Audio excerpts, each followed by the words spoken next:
All right, take your Bibles and go to the book of Daniel chapter 4.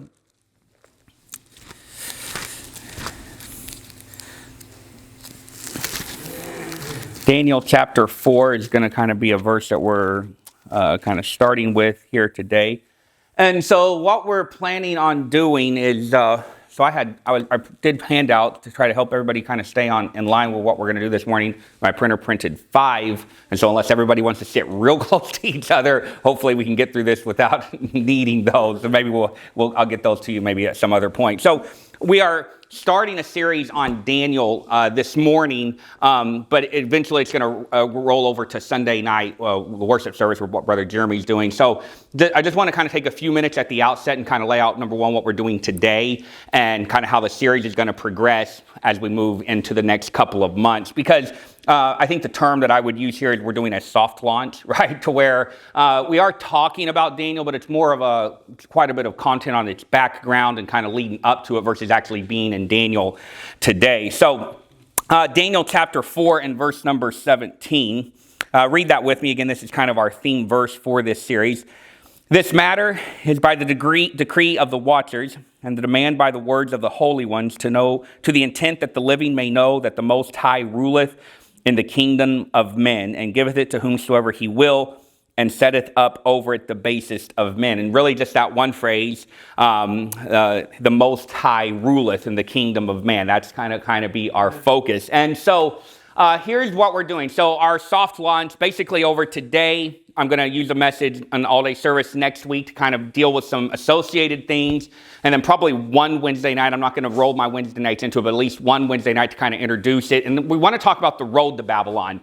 I could have, and even today I could go to Daniel chapter 1 and verse number 1, start preaching and teaching through it. And all of y'all are at least generally aware enough of kind of what led up to that, to where I don't think anybody'd be like, well, how did we end up in Babylon, right? But with that being said, I do want to take some services and help us understand, to make sure the context is right for us, to where we understand that, we didn't just pop up in Babylon. There's a reason that Daniel found himself in Babylon. And I feel like the reason I'm going to take some time and go over some of this is because it's not an area, I wouldn't say that's not touched on, but maybe hasn't recently been touched on, right? To just kind of make sure we're all heading in the same direction. So right here, right now, as soon as we get done with this kind of a little bit of an introductory, let's see what time, make sure we're keeping track of time.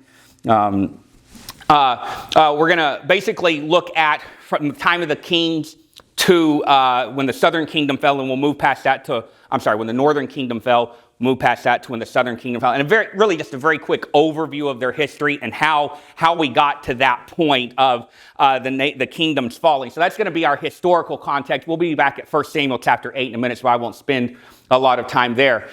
In the morning message here in an hour or so, we're going to think about the covenantal context. So right now is the historical context. We're going to think about the covenantal context. We're going to spend all of our time, we're going to preach Leviticus chapter 26, verse 1 through 46 this morning. We are going to kind of touch on the entire chapter, but again, most of it's going to be just an overview. And really, I used it. There's several passages in Deuteronomy I could have, but I went to Leviticus mainly because of when Leviticus was said.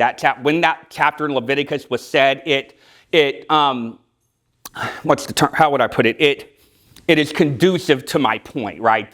Deuteronomy is all good, but Deuteronomy was later on in the process when Leviticus was said. And really, we're going to talk about how nobody should have gotten to Babylon. Nobody should have gone into exile and been like, I don't understand why this happened, right? There's reasons for it. God was pretty clear about stuff, and we're going to look at one of those places this morning. And then we're going to, tonight in the Bible study hour, we're going to basically look at what I'm calling the spiritual context. We're going to, again, overview. We're going to give an overview of the 4 major prophets, Isaiah, Jeremiah, Ezekiel, and Daniel. We're covering all 4 of those books in one service. And again, obviously, just by nature of those books, it's going to be quite the high level. But I do think that those 4 men, and just the context of how they looked towards the destruction, kind of looked beyond the destruction that was coming, I think it will be helpful to set that in a context for us as well this evening. And then next Sunday, we are going to basically go to 1 Peter chapter 2, verse 11. I'll read it right here. Dearly beloved, I beseech you as strangers and pilgrims, abstain from fleshly lusts which war against the soul. And talk about, why do I have it? The personal context. And again, this idea of strangers and pilgrims, I would argue, and will argue next week, that in a large sense, especially Daniel and his three compadres were strangers and pilgrims in the land of Babylon. And make sure that we're kind of not reading the book of Daniel just from, these are cool Bible stories, but how does it apply to my life? And making some New Testament application from it. And then from there, I think I just clicked the button, but basically, this will be maybe the one Wednesday night, the immediate context. We'll spend, really just 45 minutes or so looking at the book of Daniel overall, understanding where we're going, kind of the layout of the book. I know most of y'all are familiar with it, but my guess is you're more familiar with Daniel 1 through 6 than you are Daniel 7 through 12. And so we want to understand kind of how all that stuff works together in context. And then we're going to, again, this will be on Sunday nights and really over the next couple of months. The goal is basically one chapter a night. And when I say that, I have really no intentions of even reading every verse in the message. Most of the chapters are too long for that. So it's basically just kind of taking a chapter, getting a point out of it, and preaching that point, if that makes any sense. And I'm not necessarily going to go through all of that this very second, just from a outline point of view. But that is kind of the general overview of where we have it. And this delay here is just long enough to make me concerned about it, right? And then the last half of the book, that'll be the court of Babylon. The last half of the book, the course of Babylon. It's really just considering and thinking about, Babylon's not everything. As I've read through Daniel quite a bit over the last couple of months, my thought would be it would have been kind of depressing and discouraging to be one of the children of Israel in Babylon and then in the kingdom of the Medes and Persians. And what I like about Daniel is basically Daniel got a glimpse of God saying, it ain't always going to be like this, right? That all this is going to happen. There's kingdoms and empires and all that. But ultimately, what's going to take place is, it's the last part here, is beyond Babylon, right? Babylon's not going to be around forever. And really, that's, I feel like, the hope that Daniel gives us moving forward into that. Which that does bring us to our thoughts for specifically this morning. So take your Bible, if you would, and let's go to Daniel chapter 1. We'll start in Daniel chapter 1, just a few chapters back. I was going to have you go to Chronicles, but we'll get there in a second. Daniel chapter 1. Right back in Daniel.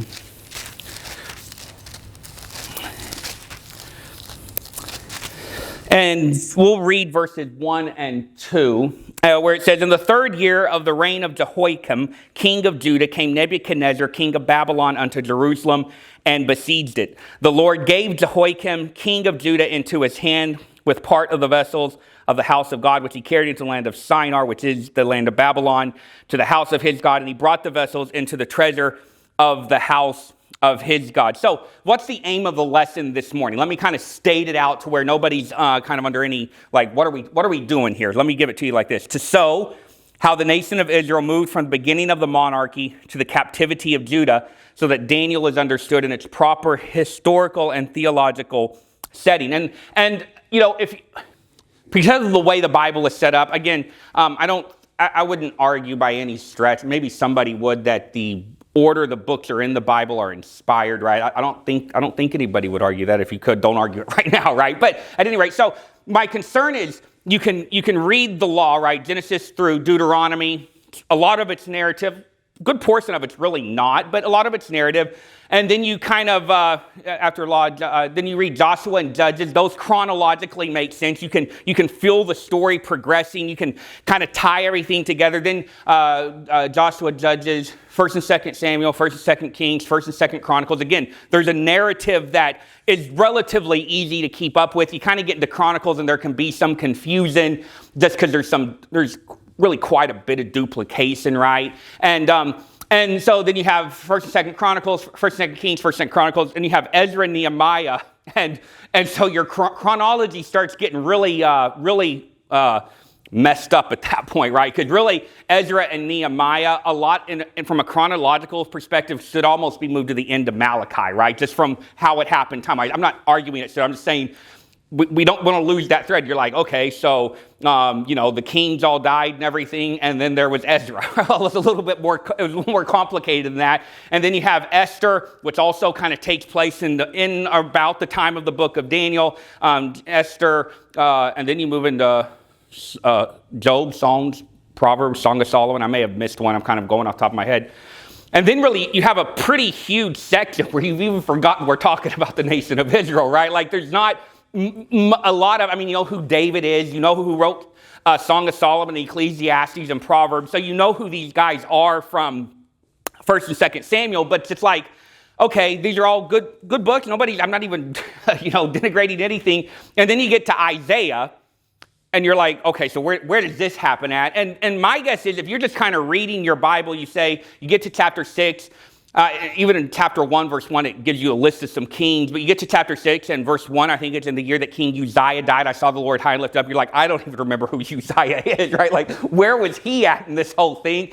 And it only gets, I'm going to use the term facetiously, it only kind of gets worse from there. You move into Ezekiel and the wills inside the will, right? And you're like, I don't understand what that has to do with anything. Jeremiah, again, kind of just a lot going on, a lot being talked about. And even if you're vaguely aware of prophecy, it's difficult to keep track of. And then you get to the book of Daniel, and it says, in the 3rd year of the reign of Jehoiakim, king of Judah, and like, I don't even know who Jehoiakim is, right? And so I want to kind of take a few minutes to tell you who Jehoiakim is. And maybe by the time we get done, you're like, I'm still kind of confused. And I will give you my pass outs when I can give enough for everybody. And it's easy to be confused because even as I was getting some of this stuff ready, there are names of people that, number one, are the same in the northern kingdom and the southern kingdom, but talk about different people. That happened at least once for sure, like same spelling, same everything. The other problem is there's a lot of names that are very similar, Jehoiakim versus Jehoiakim, right? And so it's a lot to kind of keep track of unless you're really interested in Old Testament history, and then you can kind of keep track of it. So let's kind of that's what we're trying to do this morning, right? But we didn't get to Daniel chapter 1 by accident. We didn't just happen to wake up in Babylon. In fact, I would even argue this book was a long time coming from a national perspective. Again, we could start in Daniel 1:1, draw some thoughts from the book and gain value from it. But I thought it would be good, and this is kind of what we're doing here, is to not just tell the story of Daniel, but also why Daniel. Why did the story of Daniel happen? How did the story of Daniel happen? How did we end up here in captivity in Babylon? In the book of Daniel, it begins with Judah in Babylon, but how did all this kind of transpire from a physical perspective? And I would argue, and this is important, this story that we're going to end up looking at in some level of detail, especially in the actual book of Daniel, it began long before Nebuchadnezzar ever put spurs to his horse heading towards Jerusalem, right? This was set in motion a long time before that. And here's why I'm spending really quite a few messages on kind of the road up to it. Number one, the schedule permitted it. If I just was starting on a Sunday night with Pastor not having been out of town close to it, I don't know that I could have done all this just from a time standpoint, but it was conducive. But I think it's helpful, and I want it to be helpful for us so that we understand when we wake up, if you will, in Babylon, in Daniel chapter 1, verse 1, it's not just bad luck, right? You know, you read through the story of Daniel, especially the first 6 chapters, and there's a sense in which, like, you feel bad for the guys, right? Like, man, what a bummer of a place to have to live. But it's not bad luck that they ended up there. And I would just kind of mention here, it's not really the point of really any messages per se, but I would argue that Daniel, and I'm going to use them by the names in Daniel, Shadrach, Meshach, and Abednego, that they were the good guys. Right? I think that even in the nation of Israel, my gut, if you will, my intuition says that they were worshiping the true God before they went into exile. And so, it's like, I didn't even do anything wrong, right? Here I am in the court of Babylon, but they were there for a reason.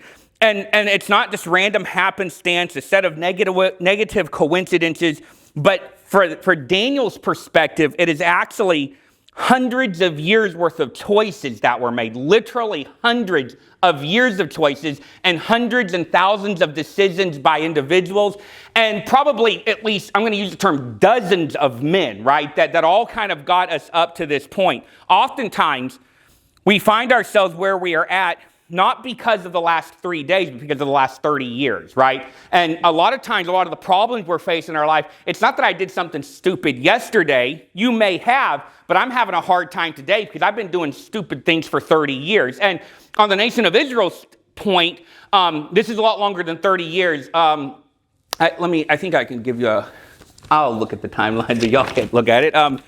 Yeah, so from 1079, really about over a course of about 500 years that this story unfolds, right? So this is many centuries of poor decisions. Go to 1 Samuel chapter 8 and verse number 7. 1 Samuel chapter 8 and verse number 7. So, I'm starting here kind of at the United Kingdom. Mainly because you got to start somewhere. It's one of those series that if you're not careful, you'll find yourself all the way back talking about Noah and the people Brother Jerry's been talking about, trying to catch you up to where we're at. So we're just starting here kind of, not randomly. It's like I basically just had to say, this is where we're going to launch our story from. Because I think there's a lot of things that contribute to it. Go to 1 Samuel chapter 8 and verse 7. Let's read that. That doesn't look right. I'm in 2 Samuel. That's why it doesn't look right. Like we're well past. Okay, 1 Samuel 8, 7. And the Lord said unto Samuel, hearken unto the voice of the people and all that they say unto thee, for they have not rejected thee, but they have rejected me, that I should not reign over them. So from a nationalistic perspective, I would argue on a level that this verse sets the seeds, or sets the wheels in motion, plants the seed of why you wake up in Daniel chapter 1, verse 1. Because the nation of Israel rejected God constantly. Now, I am aware of the fact, and I'll briefly mention it here and then kind of move on from it.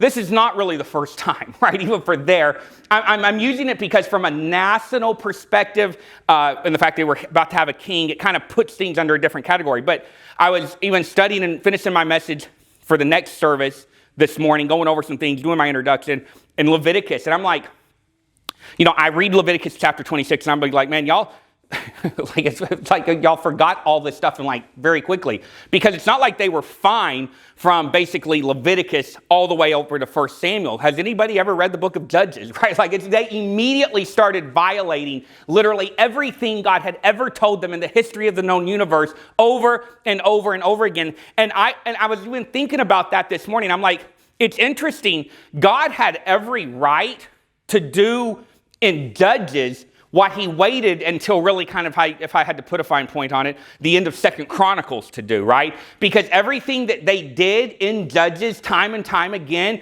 it was violating the covenant that God had with them, and he would have been justified. But here we are, 1 Samuel chapter 8, they have rejected me that I should not reign over them. That does bring us to Saul and the first king here. And it was... One thing I would just mention about Saul, we're going to have to, really only got about 7 or 8 names that we're going to pause for any length of time. But with Saul, did it move and change in? No? There you go. Beautiful. Right. So with Saul, it marks the beginning of Israel's monarchy, right? But I would argue that his reign shows that a throne cannot preserve a nation that's not submitted to God, right? And the problem is the fact that Saul ever existed from a monarch point of view just shows that the nation's heart was never really right, was never really completely right with God. And then that brings us to David, obviously. We're just skipping past almost everything that went on between them.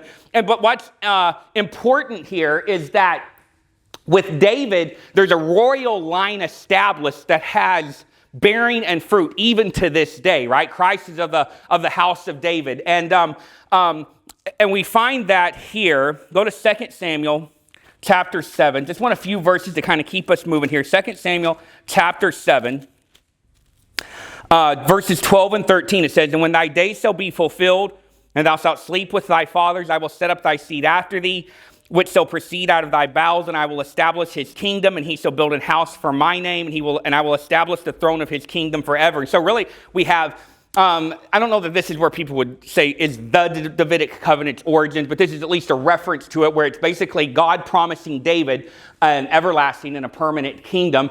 And, at this point, you read through it and you find things about David, about a man after God's own heart, and, stuff like even when he was faced with difficult decisions with Saul, I won't touch the Lord's anointed. And but let's not kid ourselves that David was all that great of a guy all the time either. We're all aware of his history and his background. And David's family, David's house, David's line becomes central to the story of, I'm going to use the term Israel. I know in not very long, Israel will mean something different, but for now, just the nation of Israel as a whole. It mattered in a special way. Then we get down to Solomon, not that far. Right, we get to Solomon, and, I was even thinking this morning, okay, so where was the height of the nation of Israel? You can, I've been reading and listening to books on Alexander the Great and the Roman Empire. I listened to a book on the Medes and the Persians that was secular history, right? And one time they often talk about, the term I think is often the high water mark of an empire, right? It's like the day, the year, the reign of somebody that it was like at its greatest. It covered the most miles, had the most people under it, and then kind of, for whatever reason, started shrinking and coming back from there. So I thought, well, when is that for the nation of Israel? And oddly enough, if I had to put a name on it, a number on it, I would say during the reign of Solomon. That's when they had the greatest influence. And even still, they never possessed all the land that God had promised them, even under those circumstances. But this is still kind of the high watermark. It really is the glory of the nation of Israel. Really, after you get past this, it's not that there are no bright spots, but there's a lot of dark spots too, right? Especially you go into the northern kingdom, and it's just bad king after bad king after bad king. And I'm not really getting into it just because we don't have time to get into every detail. But man, they were killing kings constantly, right? It was assassinations by the head of the military. That's not really the best way to put it, okay, right? With a coup, right? The captain of the guard would kill the king and he'd become king. And he'd promote his buddy to be captain of the guard. Well, don't do that, because it's not very long. That guy's going to be killing you. That happened quite a bit. And so from there, the kingdom divided, right? And we have Rehoboam up in this corner here, Jeroboam. We could have talked about, there's still people in Ethiopia. I kind of had it up on the screen. Probably shouldn't spend any time talking about this, but there's a dynasty in Ethiopia that really, generally speaking, everybody kind of acknowledges is part of the line of Solomon, probably from the Queen of Sheba, right? One of his wives or whatever, and they still claim that and everything. I just thought that was interesting. So the kingdom splits here, Rehoboam and Jeroboam. You know the story with that, right? We're not digging into all of that nuance here. Rehoboam continued the Davidic line over Judah. Jeroboam becomes king of the northern kingdom. And the reason that, let's go to 1 Kings, because this is again, I think, a major point of note. 1 Kings chapter 12 and verse 28. Whereupon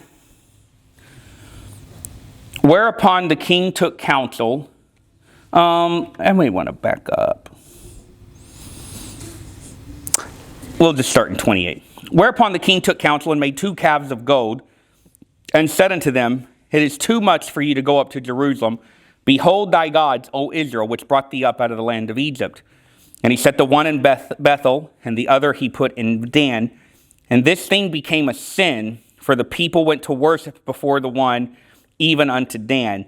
And he made an house of high places, and made priests of the lowest of the people, which were not sons of Levi. So this is a watershed moment for the nation of Israel, specifically in reference to the northern kingdom. And what's most disappointing about this is the fact that when God rent the kingdom from Rehoboam, gave the 10 northern tribes to Jeroboam, God basically said, hey, I'm going to give these to you. I don't want to overquote it, but I don't know that I can just find it. I don't have the verse. But God was pretty, I'm going to use the term effusive and promising to I get those guys mixed up. Jeroboam to Jeroboam. And basically he's like, this is yours. This is for you. God, I'm giving this part of the kingdom to you. He was taking from David. David was still going to have his line and everything. But he said, I'm giving you something. God said, this is from me to you. I'm working this way. And the first thing Jeroboam does is he literally basically turns right around and said, well, we're not going to worship God anymore. And, that's very confusing to me, honestly. It's very difficult for me to understand why he would do that when God, everything sort of came down in person and said, hey, I'm going to take care of you, right? I'm setting you up. You're going to be, and he just immediately basically said, God, it's really the seeds of the northern kingdom's destruction already be planted right here. In fact, as you go down, I would argue that there were no good kings in northern Israel. There were less bad kings, perhaps, but none what I would characterize to be good kings. So very quickly here, this is where you could get bogged down. Oh, I was hitting the wrong button. Go up, back, please go back. All right. Okay. So you have Nadab, Baasa, Eli, Zimri, Tibni. Some of those arrows may not be quite right. I think I may have. This arrow should be from Tibni to Omri. I messed that up. So, right.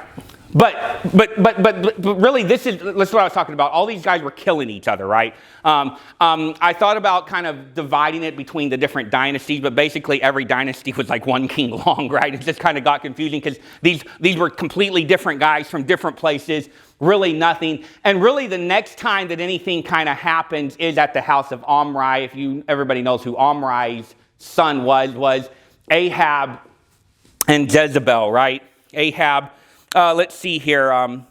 Let's go to 1 Kings chapter 16, just a few chapters over. 1 Kings chapter 16. We're focusing on the northern kingdom right now because it don't take that long because they fall relatively quickly. And really, Ahab just kind of takes this to a whole new level. Jezebel was a Phoenician princess, and I think that, I don't want to give her too much credit for all the issues that Ahab had. I don't think it's not like Ahab was a great guy and Jezebel just came in and ruined his life. I think she aided and abetted his lack of spirituality, to put it bluntly. But it went downhill pretty hard here. This is where Baal got introduced. Everybody I've ever heard outside of like Baptist circle, they all say it's Baal. So I don't really know. I don't know but every time I say Baal, I feel like I'm not being very cultured right now. But this is where things got bad. You're in 1 Kings chapter 16. Look at what it says. 1 Kings chapter 16 and verse 30. And Ahab the son of Omri did evil in the sight of the Lord above all that were before him, which again, we kind of covered a lot of these guys pretty quickly, but that's actually saying something, right? This is a pretty noteworthy accusation here. And it came to pass, as if it had been a light thing for him to walk in the sins of Jeroboam, the son of Nebat, that he took to wife Jezebel, the daughter of Ethbaal, king of the Zidonians, and went and served Baal and worshipped him, right? And so what you find here is God kind of laying out a list of charges. So it was already bad enough that Ahab was following after the sins of Jeroboam. He was already doing that. And he says, as if that wasn't a bad enough deal, as if that wasn't horrible enough, he says he married Jezebel. And I think that was bad, period. I'm almost positive. My mind's failing me slightly, but I'm almost positive there was a pretty strict prohibition about marrying the wives and the daughters of the nations round about. And you know what? I can't quote it, but it's like, because if you do that, they're going to turn your hearts away from God.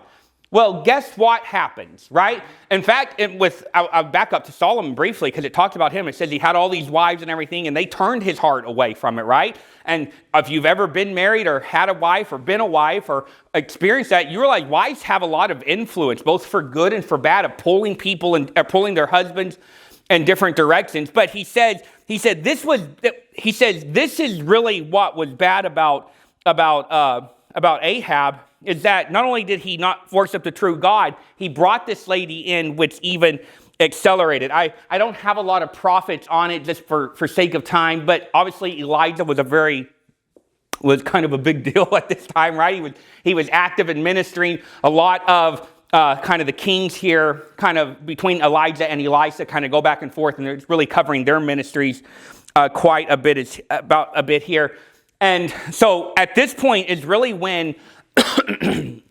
the prophets kind of got going, right? And what I mean by that is this is kind of about the time of Ahab, maybe slightly after. Some of the dates are difficult to nail down, but the prophets, what we would consider the prophets, started coming. You have Amos, Hosea, obviously Elijah and Elisha, all starting to prophesy about this time. And he's really one of the absolute low points of the northern kingdom.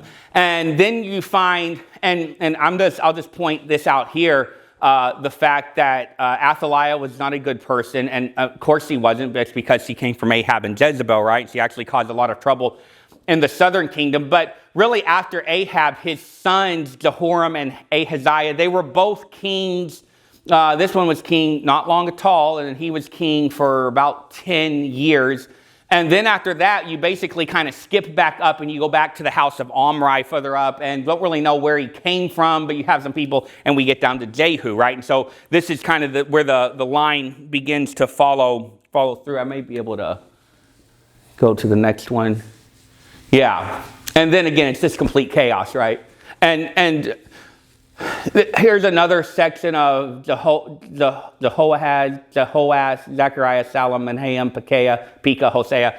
You can see some of these guys, it's like reading the history of the popes, right? It's like you didn't even make it you could even get 2 years on your little thing, right? This man was about 30 years, so he wasn't too bad. Then we go to 18 years, 1 year, 10 years, 2 years, 8 years, 10 years. So relatively short range from a monarch's perspective. And mainly what I would also point out here, not only were some of them relatively short range, but these guys weren't even connected to each other, right? A lot of them weren't, right? I'm not saying none of them were, but a lot of them weren't. Again, I had a lot of colors and stuff going on. Like, I don't know if that's helping, right? So again, just from a monarch point of view, these are the guys who it is, but Jehoahaz wasn't necessarily the son of Jehu, who wasn't necessarily, right? I just want to make sure we're all on the same page there, because really it's just indicative of the absolute utter chaos that was going on in the northern kingdom. Let's see, do we have, let's go to, we're 2 Kings chapter 17 and verse number 6. 2 Kings chapter 17 and verse number 6. That doesn't look right. Oh, 2 Kings. I'm still in 1 Kings. 2 Kings chapter 7.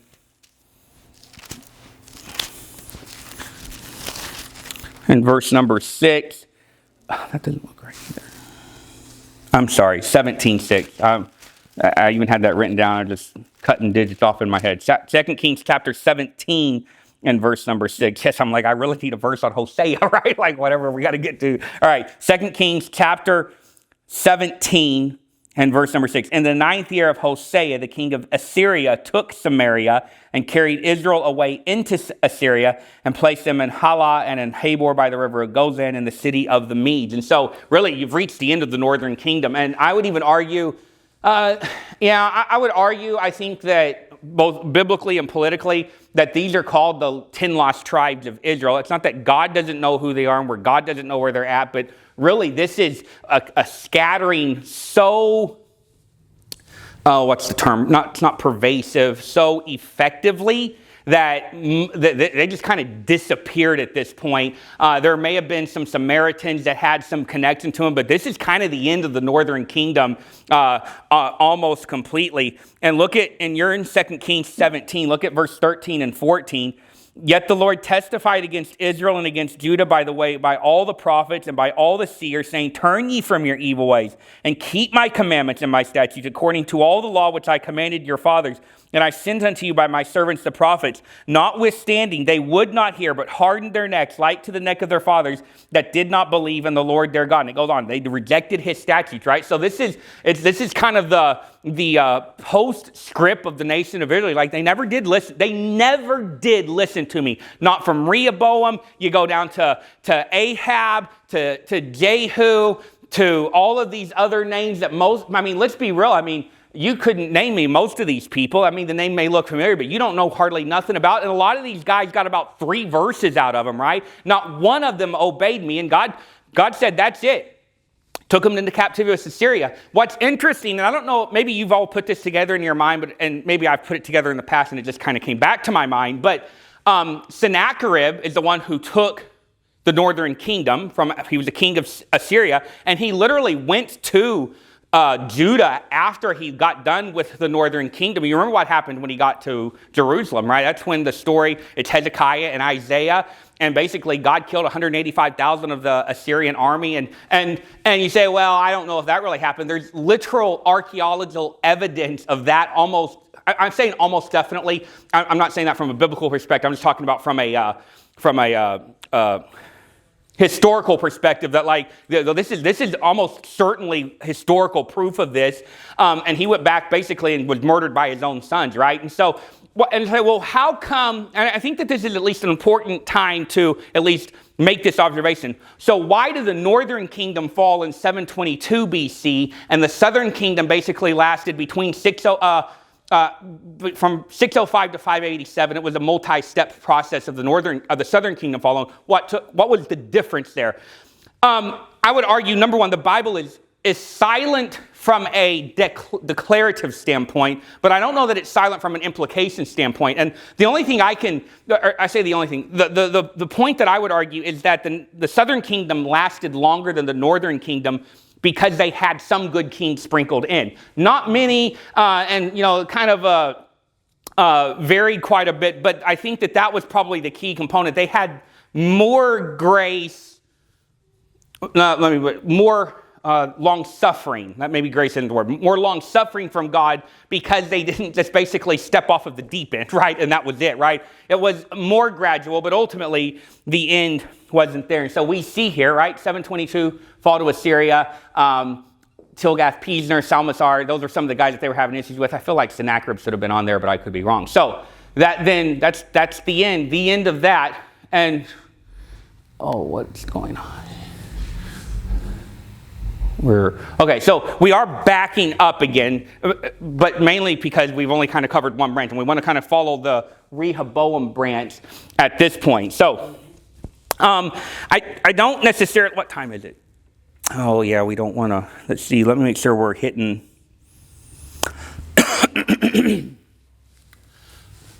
So very, very quickly here. So obviously Rehoboam is Solomon's son, and Abijah, Asa, again, just not getting into it. I know Asa was a bad king. Abijah may have been a good king, because again, if I had to kind of give a terminology for it, I would argue that the northern kingdom, or the southern kingdom, generally kind of flip-flopped good to bad. Again, that's relatively true, right? From that perspective, kind of depending on what you determine is to be good or bad. And then from there, Jehoshaphat was actually Jehoshaphat was one of the good guys, right? It was the time that Elijah was serving, but he did some stuff with Ahab that was not cool, right? And really got taken to task. That's when, I'm almost positive, I don't know if I can find it, but I think it was Jehoshaphat that was trying to go to war with Ahab. And he said, well, let's call the prophets to make sure God's all good with it, even though God probably wasn't good with them having a conversation in the first place. So he calls all the prophets, and he's like, and all of them like, oh yeah, go up, you're going to conquer, everything's going to be great. And he's like, well, don't you have a prophet of the true God? And that's when Micaiah comes out, right? And he's like, well, there's that one guy, but he never prophesies good according to me. And well, that's because your name is Ahab. What do you expect, right? It's all bad. So that was kind of what was going on with Jehoshaphat. I want to make sure I don't need anything else there before we're gonna have to move on. And again, Athaliah, Ahaziah, this is I hit the back button. Don't touch nothing, Elisa. That was my fault. I went backed up. We could talk about Shishak from Egypt. He caused a lot of problems for Rehoboam, really, but we're going to move on. Okay, so have kind of a list of prophets here. And Isaiah was basically prophesying through all of this in the southern kingdom. He was also before the fall of the northern kingdom. But he was primarily dealing with the southern kingdom, and most people say, you can't really see his name anymore, but he was likely related to the kingly lineage from Joash through a couple of steps. And Hezekiah's wife Hephzibah was probably some of the progenitor, or what's the term? I don't think it was his actual daughter, but I can think of forefathers. What's the next? Descendant, yes, descendant of Isaiah, right? And so Hezekiah is a kind of a point we want to at least stop for just a moment, because, I mentioned it when we were kind of at the end with the northern kingdom, but Judah was spared from Assyria at this point. In fact, you remember how Sennacherib comes up from him. He basically gives them a letter saying nobody else has got to say, and it talks about how Hezekiah took the letter into the temple. I don't remember if Isaiah was specifically with him. It kind of stretched it out before the Lord and said, somebody needs to do something about this, and God did do it. But I would also argue that right here, Judah's survival. Oh, let's go to 2 Kings chapter 19. Let me read this and then I'll give you my comment there. 2 Kings chapter 19 and verse number 34. The Bible says, "For I will defend this city to save it for mine own sake and for my servant David's sake." And so this is kind of in that context of Hezekiah asking God to help out with the Assyrian army. And I use this verse here to point out the fact that God wasn't saying, you know what, y'all been all right. And because y'all have followed me so closely, and all of these kings have served me and gone after me with their whole heart, he's like, I just appreciate that, so I'm going to save Jerusalem. No, you know what he does? He has to go all the way back to the time of David and say, I told David I would do it, so I'm going to do it for that reason. And really, it drives home this point here. Judah's survival in 722 BC at the fall of the northern kingdom was not innocence, it was mercy, right? This had nothing to really do with their behavior.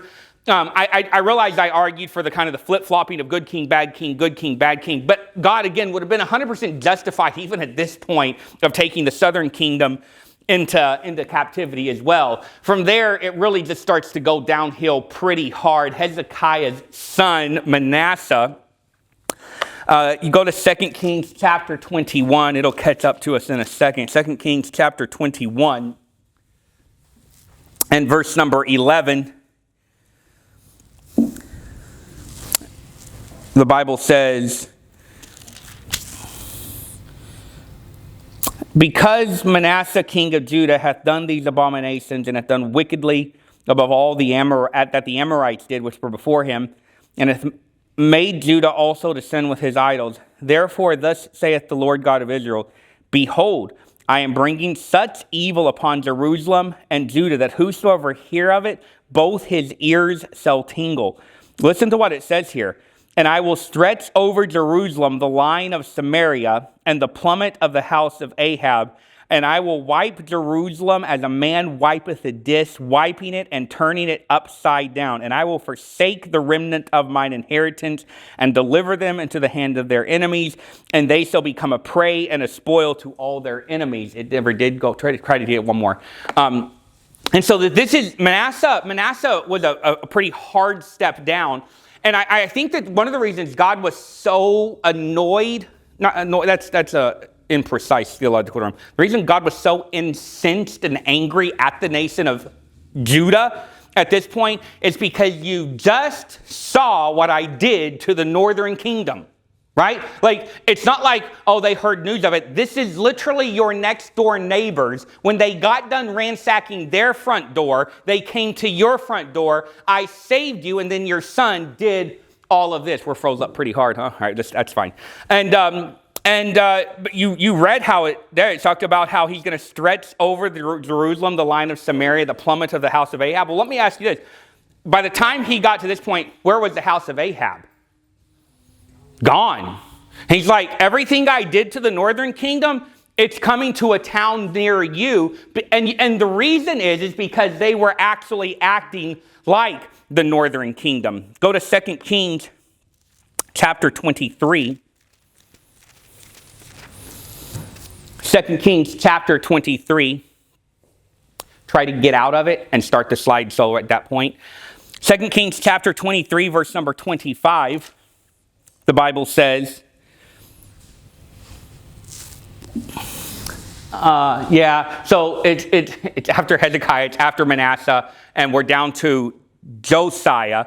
And Josiah was actually a good king. And to such a point of, look at what it says about Josiah. 2 Kings 23, 25, it says, and there was, and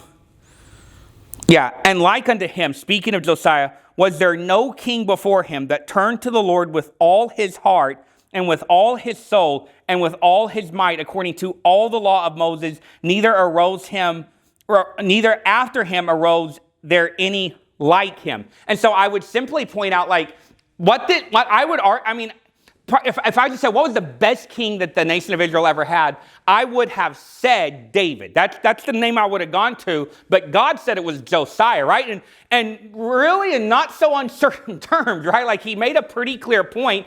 And I mean, and in one sense, I can kind of appreciate that, because I can go to David's life, and if I look real hard, I can find some pretty big faults and inconsistencies, right? Like, this is some pretty egregious stuff. But with Josiah, he's like, man, this is the best king. And what's most interesting about this is this comes after the verse I just read about Manasseh, where God was saying, we're already done. It's a done deal at this point. The Babylonians are, to lack of a better term, hitching their chariots to their horses. This is already done, but I sure do appreciate how Josiah acts, right? But ultimately, and so the die was already cast. Everything that was going to be done had already been done, was going to be done. Did I read verse 27? Oh, look at verse 20. This is how we know. Look at verse 26. Notwithstanding, that means, even though that's the case, there's still something we have to think about. Notwithstanding, the Lord, right, okay, let's make sure we're all caught up, right? So we had Manasseh really bad. We're at Josiah right now, right? So verse 26. Notwithstanding, the Lord turned not from the fierceness of his great wrath, wherewith his anger was kindled against Judah, because of all the provocations that Manasseh had provoked him withal. So basically, it was literally a case of, it's too late at this point, right? God's already saying, the judgment is already, for lack of a better term, on its way. Josiah is a good king, but y'all messed up too much before. Verse 27, the Lord said, I will remove Judah also out of my sight, as I have removed Israel, and I will cast off this city Jerusalem, which I have chosen, and the house of which I said, my name shall be there. And so, it was just too little, too late at this point. And this is interesting. There comes a point in I'm going to use the term family, if I could extrapolate that without doing too much damage in a church, in a nation, in a society, in a culture, where you'd be like, I'm doing everything right. And maybe even legitimately so, but there's been so much wrong done that it doesn't even matter anymore. It's literally the idea of judgment being on the way. It's kind of the idea of, let's say, I'm give a geopolitical example. Somebody does something to us. Somebody launches a nuclear missile at the United States. And so in retaliation for that, we basically launch a nuclear missile at them. And then they come back and say, I'm really sorry. I wish I would have done that. We'll be your best friend's friend. They're like, well, that's good, but the missile's already on its way, right? Like, there's nothing we can do about it at this point. And God's basically saying, hey, Josiah was a good king. That's a good thing, but it's literally too late at this point. That brings us down to the next, if we can get it going. I clicked it already, Elisa. Go to Jeremiah chapter 25. We're skipping ahead, obviously.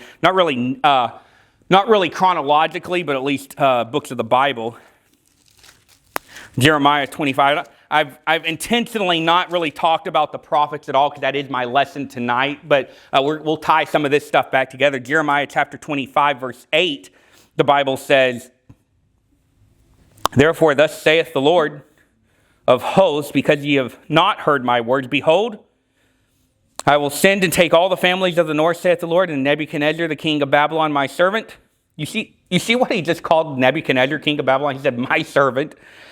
We'll bring them against this land and against the inhabitants thereof and against all these nations round about, and will utterly destroy them and make them an astonishment and a hissing and a perpetual desolation. We'll stop reading right there, but basically, it's interesting, and the prophets were definitely very specific in general, but this is just one example of like, I appreciate or approve of the fact that God came to them and basically was like, it's not just, I'm going to send y'all into captivity. He's more like Nebuchadnezzar, king of the Babylonians, is coming for you. Because it's one of those things like, if it had said judgment is coming, exile is coming, I'm going to drive y'all out of the land, then they got driven out of the land, they could have been like, well, yeah, but I don't really know if that's because that's what God said. But like, he says, no, I'm giving you the name and the address of the guy that's coming for you, right? To where there was going to not be anybody that could say, oh, I don't really know how connected these two things are, right? They're very clearly connected. And then that brings us to this point. Probably could have backed up one, but we're good right here. And like I said, from 605 to 586, there's kind of several steps that was taken. Daniel was taken probably kind of in the first wave of exiles, but there were still, there were still kings in Judah, but they were more of a puppet, right? They were serving at the pleasure of the Babylonians. And even at that point, I think it was Zedekiah, he was the last one, right? Zerubbabel. Yeah, I'm wrong. Zerubbabel there. One of them basically tried to pay Egypt to come help them. And it's at that point where Nebuchadnezzar had played around all he was going to play around. And then he comes in and destroys the nation of Judah at that point. And so Josiah died during that crisis with Egypt. And really the last kings after Josiah were under the rule, by and large, of foreign powers. And so the final years of Judah, even before they had officially been taken into captivity, are marked by foreign domination, weak kings, and prophetic warnings. In fact, I would ask you, can anybody tell me anything about Pedaiah or Shealtiel? Right. No. And the reason for that is you can go and do some archaeological digging and tell me something about Nebuchadnezzar, though, right? Because these were basically non-entities in the overall. They were just kind of warming seats until the crisis had been come. That brings us to Daniel. So all of this history that we've talked about over the last 15 minutes or so, all of this is I want us to be able to plug it into when we get to Daniel chapter 1, and it says, the Lord gave Jehoiakim, king of Judah, into his hand. And it's basically this guy back here to where the first of it happened at that point. Because I would argue the other guys were just basically Nebuchadnezzar's toys at that point. So when we get to there and it says that this has happened, this is why it's happened, right? And even in our next service, we'll bear down on kind of some of the details, because we basically, kind of the way I've handled it at this point is like they were real bad, right? They were real bad. And we're going to dig more into this is exactly what they had done wrong against God. But I hope it's been helpful. And again, just a brief overview of the kingdom of Israel to kind of catch us all up to speed. And man, really our takeaway ought to be is most of the time when you have bad things happening in your life, not all the time, but there's a good portion of it. It's like, this is the judgment of God for the way that I have acted. All right, we'll have some prayer